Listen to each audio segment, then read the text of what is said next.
ఒకసారి రాహుల్ గాంధీ గారిని అన్న, ప్రొఫెషనల్ కాంగ్రెస్ ప్రెసిడెంట్ గా ఉన్నప్పుడు అన్న, bear with me Devanna Jagadish అన్న ఒక 2 నిమిషాలు.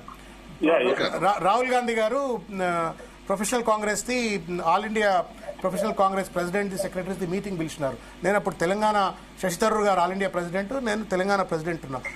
అన్ని రాష్ట్రాలకు సంబంధించిన వాళ్ళు ఉంటే ఆ మీటింగ్లో మాట్లాడుతూ నేను అడిగాను. ఆయన అన్నాడు, ఎందుకండి ప్రొఫెషనల్స్ పాలిటిక్స్ వైపు రావట్లేరు, what is that we should do to attract more professionals into politics అంటే, నేను why would they come? I told him, you peep into parliament, you go to the gallery of the parliament and you peep into the parliament and no single person you will find who's non-corrupt. అంటే ఆయన కొంచెం అనాయండి, what do you mean అంటే, కరెక్టేనండి, మీకు 75 లక్షల కంటే ఎక్కువ ఖర్చు పెట్టొద్దు మీరు పార్లమెంట్ సభ్యులు అంటే, మీరు 70 కోట్లు 100 కోట్లు ఖర్చు పెట్టి మీరు ఎక్కడికి వచ్చిన తర్వాత వ్యవస్థ అంతా కరప్షన్ అని తెలిసిన తర్వాత ఒక ఆర్డినరీ, ఒక ప్రొఫెసరో, ఒక డాక్టరో, ఒక లాయరో, ఒక సాఫ్ట్వేర్ ఇంజనీరో ఎందుకు వస్తాడు అని చెప్పని నేను అడిగితే, నేను అన్న మాట కూడా అన్నా, ఎట్లయితే అన్నా హజారే మీరు లోక్పాల్ బిల్లు కోసం ఏ రకంగా పోరాటం చేసిండో, ఎన్నికల సంస్కరణ కోసం మీరు కొట్లాడటానికి యువకులు మీరు కొట్లాడండి, ఈ కరప్షన్ లేకుండా, ఎలక్టోరల్ కరప్షన్ లేకుండా కొట్లాడండి అని చెప్పని. కాబట్టి మీరు క్లర్క్ కరప్షన్ ఎందుకు వచ్చింది, ఈ సూపరింటెండెంట్ ఎందుకు కరప్షన్ చేసిండు, ఈ ఎస్ఐ ఎందుకు కరప్షన్ చేసిండు, కానిస్టేబుల్ కరప్షన్ గురించి మాట్లాడితే, we will never in India be able to approve the corrupt environment, eradicate the corrupt environment. పైన కొట్టాలా మీరు, కుంభస్థలం కొట్టాలా, అక్కడ మీరు ట్రాన్స్ఫార్మ్ చేస్తేనే కింద మారుతుంది. అది మార్చకుండా మీరు ఏం మార్చలేదు. ఇది రాజకీయాలకు అతీతంగా జరగవలసిన చర్చ. ఇది ఈ దేశంలో రాజకీయాలకు అతీతంగానే democracy, we are not in democracy. పాశమయాదగిరి గారు ఎప్పుడు అంటుంటారు, దిస్ ఇస్ క్లెప్టోక్రసీ. ఇది వీఆర్ నాట్ ఇన్ డెమోక్రసీ. ప్రజలను పాపం ఓట్లేసే యంత్రాలుగా మార్చేసినాం. ప్రజలు ఓట్లు ఇస్తే, పైసలు ఇస్తే తప్ప మేము బయటకు రామన్నట్టు పరిస్థితి ప్రజలను కూడా మార్చేసినాం. You're talking about corruption of a clerk, but we're also talk about corruption of a voter. వాడు 2,000 రూపాయలు ఇస్తేనే, నువ్వు 2,000 ఏమిస్తావు సార్, 5,000 ఇస్తావు అంటుండే. నువ్వు టీచర్స్ బాటిల్ ఏమిస్తావు సార్, జానివాకర్ బాటిల్ ఇస్తావు అంటుండే. గ్రాడ్యుయేట్ ఎలక్షన్స్ గుడ్డు ముందా కోడి ముందాకు సమాధానం లేదు. అందుకే అంటున్నా నేను, మదర్ ఆఫ్ ఆల్ కరప్షన్ అలవాటు చేసిన రాజకీయ, అందుకే అంటున్నాను, మదర్ ఆఫ్ ఆల్ కరప్షన్స్ ను అడ్రస్ చేయండి. మీరు మీలాంటి మీడియా సంస్థలు కానీ, లేకపోతే దేవన్న కానీ, జగదీష్ అన్న కానీ, కొన్ని చోట్ల నేను చెప్తా, కొన్ని చోట్ల ఓటర్లు పోయి ధర్నా చేస్తున్నారు. పైసలు రాలేదు, అందలేదు కాబట్టి ఎవరు పోలింగ్ బూత్ వాళ్ళకు కూడా అడిగే హక్కు లేదు. వ్యవస్థను మనం స్పోరాడిక్ గా ఈయన దగ్గర 2 దొరికింది. మొన్న ఆశ్చర్యకరం ఏంటంటే, టీచర్ ఎమ్మెల్సీలో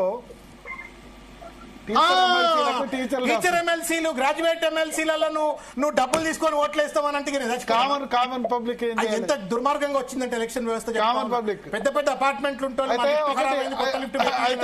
టీచర్ ఎమ్మెల్సీలో మేము రేజ్ చేశాను, టీచర్ ఎమ్మెల్సీలో డబ్బులు తీసుకోవడం ఏంటని చెప్తే, కొద్దిమంది టీచర్లు మాకేం ఎస్ఎంఎస్ పెట్టారంటే, మిగతా అన్ని డిపార్ట్మెంట్స్ అన్ని కూడా corrupted departments, irrigation, revenue, corruption కి అవకాశం లేని డిపార్ట్మెంట్ మాది, ఇప్పుడన్నా మేము తీసుకోవద్దా అని అన్నారు.